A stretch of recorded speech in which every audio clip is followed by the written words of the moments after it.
नमस्कार दोस्तों, स्वागत है आपका। दोस्तों आइए देखते हैं यूपी पीसीएस 2021 में हिस्ट्री के आए हुए प्रश्न।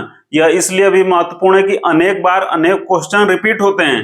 सबसे महत्वपूर्ण पहला प्रश्न है कि हड़प्पा सभ्यता का स्थल मांडी कहाँ स्थित है। तो हड़प्पा सभ्यता का स्थल मांडी यूपी के सहारनपुर जिले में स्थित है। दूसरा है, देखिए, तीर्थंकर और इनके निर्वाण प्राप्ति के स्थल, इसको सुमिलित करना है। तो ऋषभनाथ जी को निर्वाण की प्राप्ति हुई थी अष्टापद में। ऋषभनाथ जी को निर्वाण की प्राप्ति हुई थी अष्टापद में, यह सही है। नेमिनाथ जी को निर्वाण की प्राप्ति हुई थी उज्जयंत में, यह भी सही है। तीसरा, महावीर जी को निर्वाण की प्राप्ति हुई थी पावापुरी में, यह भी सत्य है। और चौथा, वासुपूज्य जी को समेध शिखर पर्वत पर निर्वाण की प्राप्ति नहीं हुई थी, बल्कि चंपापुरी में वासुपूज्य जी महाराज को निर्वाण की प्राप्ति हुई थी।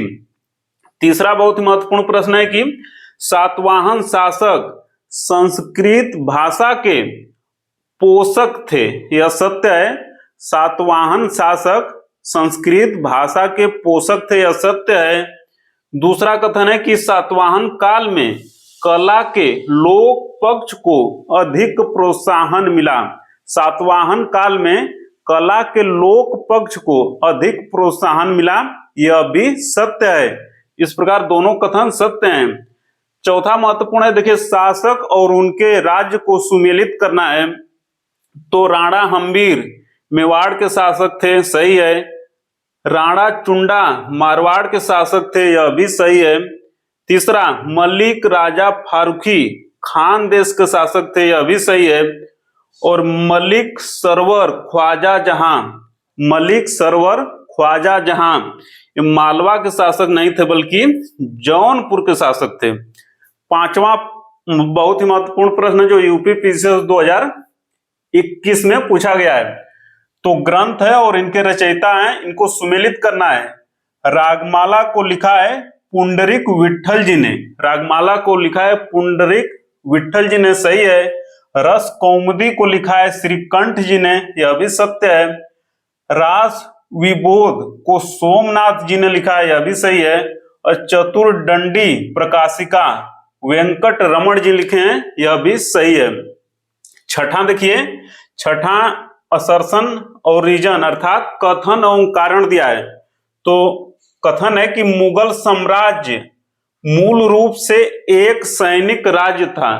मुगल साम्राज्य मूल रूप से एक सैनिक राज्य था, सत्य है।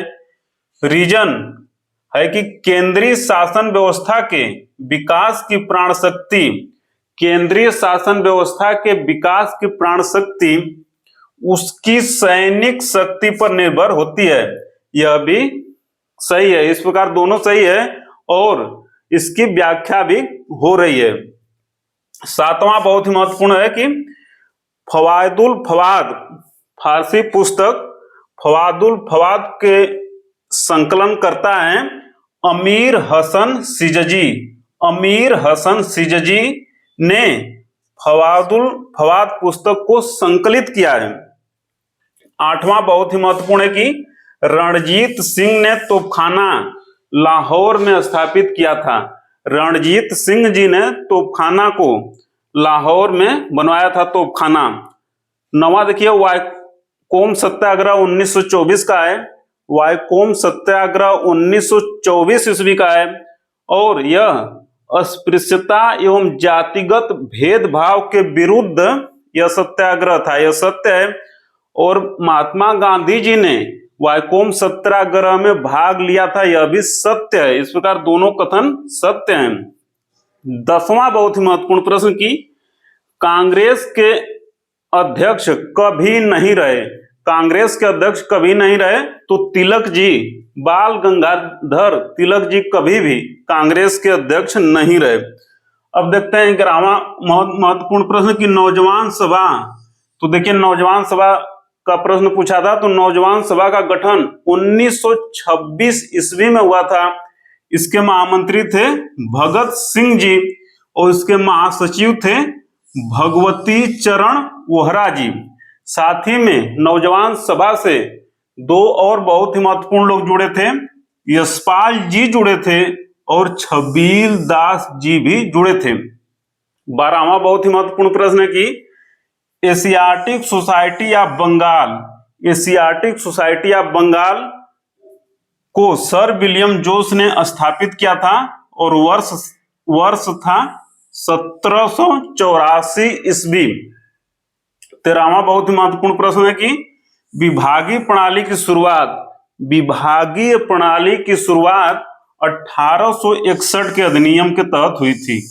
विभागीय प्रणाली की शुरुआत 1861 के अधिनियम के तहत हुई थी। अब देखिए 4 है यहाँ पे, इसको सुमेलित करना है। तो साइमन कमीशन का गठन 1927 ईस्वी में हुआ। नेहरू रिपोर्ट का प्रकाशन 1928 ईस्वी में हुआ।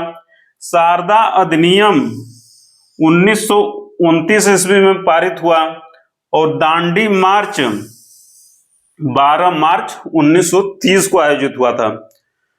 पुस्तक 15वां बहुत ही महत्वपूर्ण है कि देखिए पुस्तक का प्रकाशन किस वर्ष हुआ था, तो poverty and un British rule in India, poverty and un British rule in India का प्रकाशन, पुस्तक का प्रकाशन 1901 ईस्वी में हुआ था। आगे आने वाले एग्जाम के लिए भी बहुत ही महत्वपूर्ण है। अगला देखिए कि कानपुर षड्यंत्र 1924 ईस्वी का है, कानपुर षड्यंत्र 1924 का है। इसमें देखिए 4 लोग मूलतः जुड़े थे इससे, मुजफ्फर अहमद, नलिनी गुप्ता, शौकत उस्मानी और M.A. डांगे। ये 4 लोग कानपुर षड्यंत्र केस से जुड़े थे जो कि 1924 का है।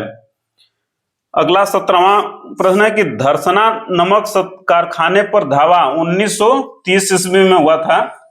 धरसना नमक कारखाने पर धावा 1930 ईस्वी में हुआ था और इसकी खबर को अमेरिका के न्यू फ्रीमेन अखबार के वेब मिलर ने प्रकाशित किया था। अमेरिका के पत्रकार वेब मिलर ने अमेरिका के समाचार पत्र न्यू फ्रीमेन में इस खबर को प्रकाशित किया था। यह प्रश्न पूछा था। 18वां देखिए सुमेलित करना है कि यात्री कब आए थे, तो विलियम हॉकिंस 1608 ईस्वी में भारत आए थे। राल्फविच 1583 ईस्वी में भारत आए थे। सर टॉमस रो 1614 ईस्वी में भारत आए थे और निकोलसन डाउंटन 1613 ईस्वी में भारत आए थे। तो दोस्तों पीसीएस यूपी पीसीएस 2021 में हिस्ट्री के 18 प्रश्न आए थे और चूंकि इसलिए भी यह जरूरी है कि आगे आने वाले एग्जाम में ये प्रश्न रिपीट होते हैं, तो रिवीजन इसका बहुत ही जरूरी है। मिलते हैं जल्दी अगले प्रश्न में, तब तक सादर प्रणाम।